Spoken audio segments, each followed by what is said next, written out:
Okay.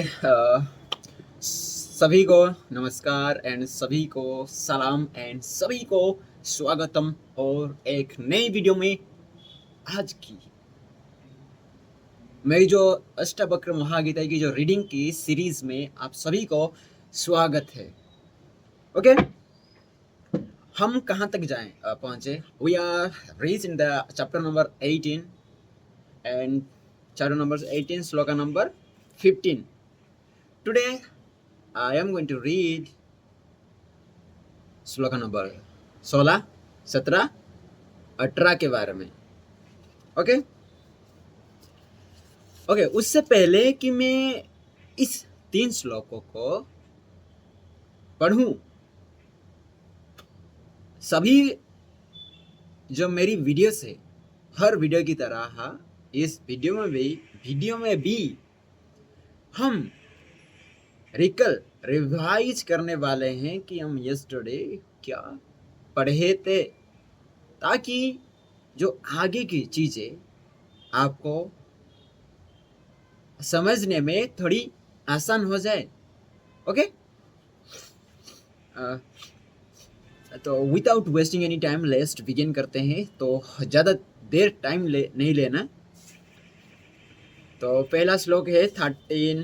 Okay, 13 क्या कहती है?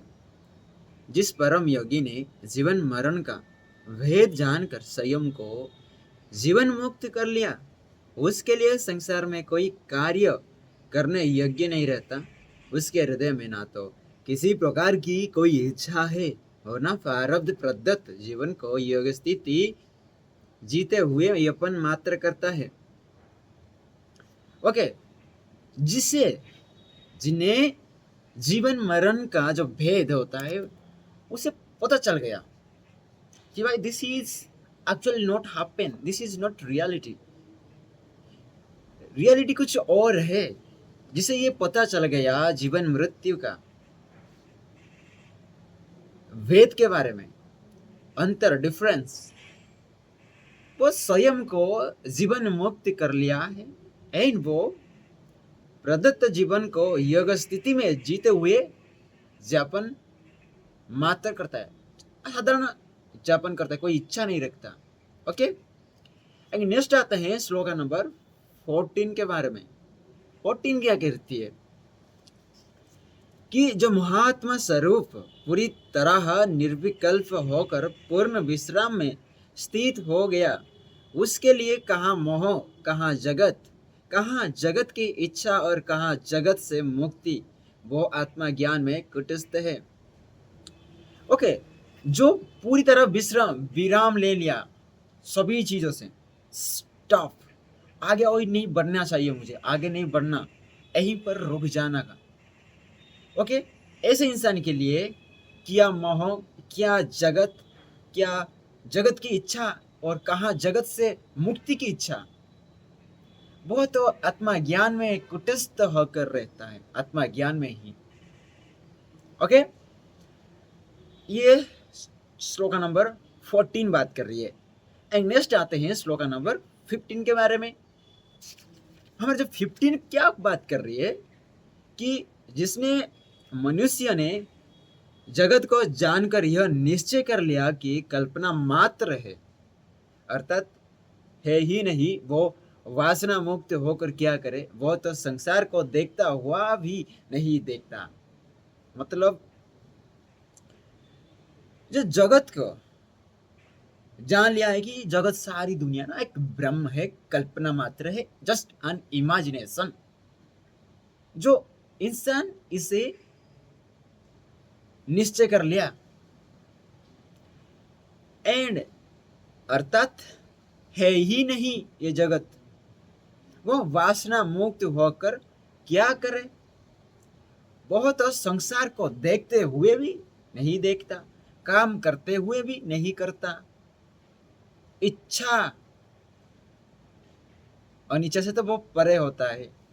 ओके, ये था तीनों श्लोका की जो रिवाइज, फिर थोड़ी थोड़ी थी, मैंने थोड़ी थोड़ी सी बात की इन तीनों श्लोकों के ऊपर।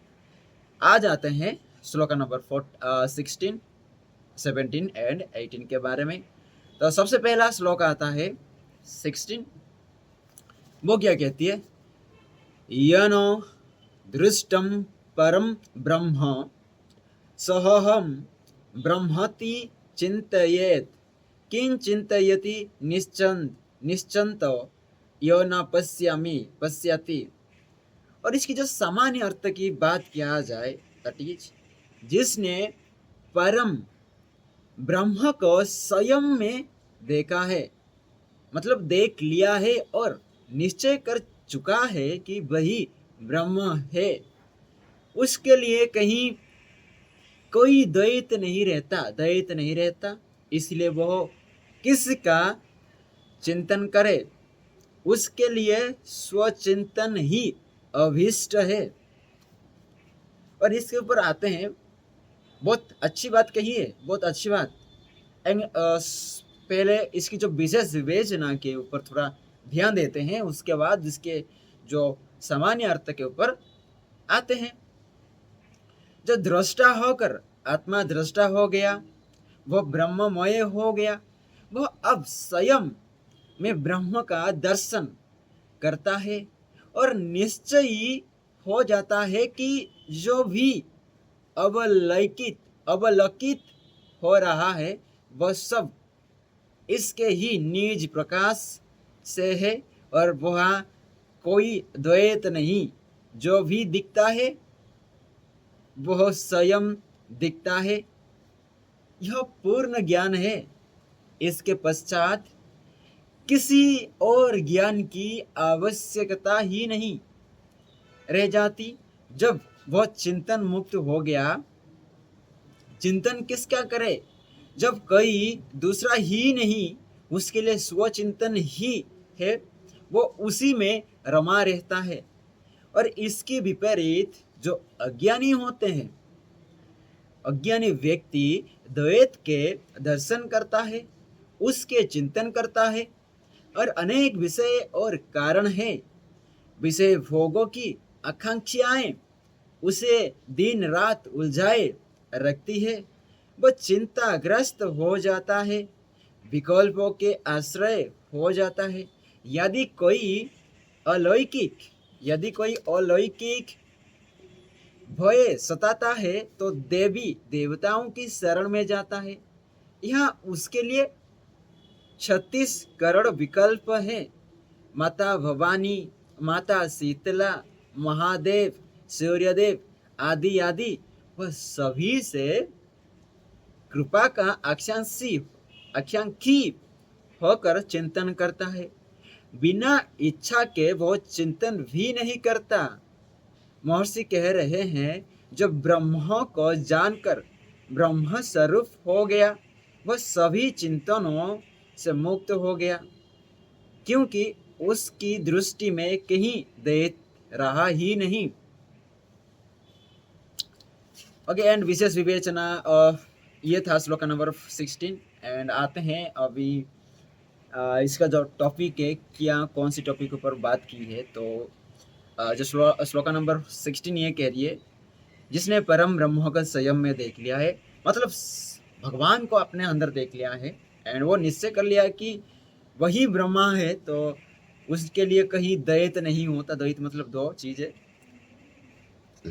इसके लिए किसका चिंतन करे? वो तो अपने स्वचिंतन में ही रमा रहता है, क्योंकि चिंतन करने के लिए कोई है ही नहीं, दूसरा कोई है ही नहीं, तो वो अपना स्वचिंतन में रमा रहता है। ओके, नेक्स्ट आते हैं श्लोक नंबर 17 के बारे में। श्लोक नंबर 17 क्या कहती है? दृष्ट यनात्मा विक्षेप निरदम कुरुते त्वस्यै उदारस्तु न विक्षिप्तम साध्य भावक्त रति किम। और सामान्य अर्थ की बात किया जाए, दैट इज जिसने आत्मा विक्षेप को देख लिया, वो उसके निराकरण के प्रयास तक करेगा ही। पर जिसने निश्चय जान लिया कि कोई विक्षेप है ही नहीं, तो कोई प्रयास करे और इसका निराकरण करे। जहाँ साध्यों का अभाव है, वहाँ कोई साधना कैसे कर सकता है। और इसकी जो विशेष विवेचना की बात किया जाए कि आत्मा रूपी सागर में विक्षेप चित्त की वायु रूपी तरंग से आते हैं। ज्ञानी ऐसा आभास होते ही चित्त को वश में करने का प्रयास करने लगता है। संसारी तो इन विक्षेपों के लिए ही जीता है। जब चित्त कामनाओं को प्रेरित करता है तो संसारी को रस आता है, वह कामनाओं की तृप्ति करने में जुट जाता है, एक निरंतर जुटा ही रहता है। कामनाओं का दास कभी विषय मुक्त नहीं हो सकता। उसे जितना आनंद कामनाओं के विचार से आता है, उससे अधिक उनकी पूर्ति के प्रयासों में आता है। इंद्रियां रसमय हो जाए तो फिर उसे कुछ और नहीं सूझता, फिर चाहे वो विक्षिप्त दशा को क्यों ना पहुंच जाए। उनके विपरीत आत्मा ज्ञानी और भी अलग दृष्टि से देखता है। उसे ना कहीं कहीं कोई विक्षेप दिखता है और न उसके निरोध की आवश्यकता है। जब कुछ है ही नहीं तो किसका निरोध। साध्य नहीं है तो कोई साधना कैसे करे। जब शत्रु नहीं तो बार किस पर। महर्षि कह रहे हैं कि अज्ञानी विक्षिप्त होकर भी प्रयास नहीं करता, उससे बचने का अल्प ज्ञानी थोड़ा बहुत करता भी है, पर आत्मा ज्ञानी के लिए तो प्रयास की भी स्थिति नहीं होती, क्योंकि वो निश्चय पूर्वक जान चुका है कि विक्षेप है ही नहीं।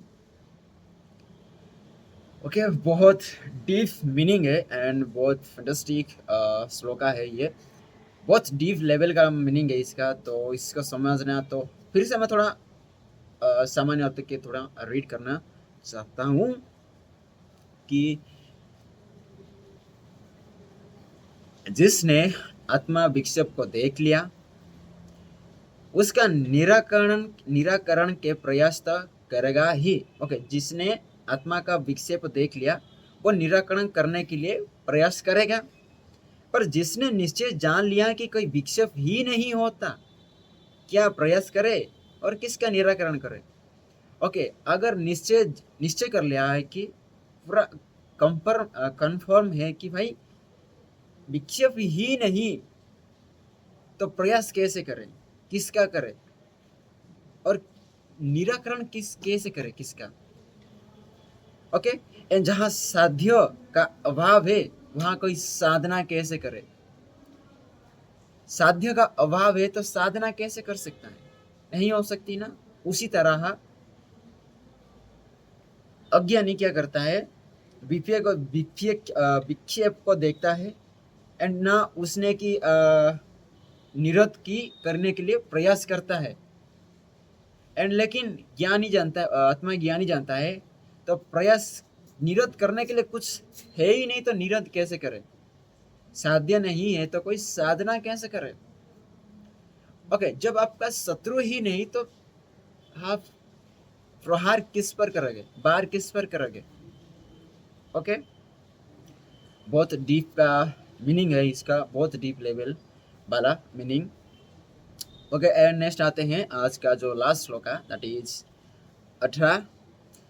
धीरो लोक विपर्यस्त धीरो लोक विपर्यस्त वर्तमान अपि लोकवत् न समाधिं न विक्षेपं न लेपं सस्यं स्वस्यं पश्यति।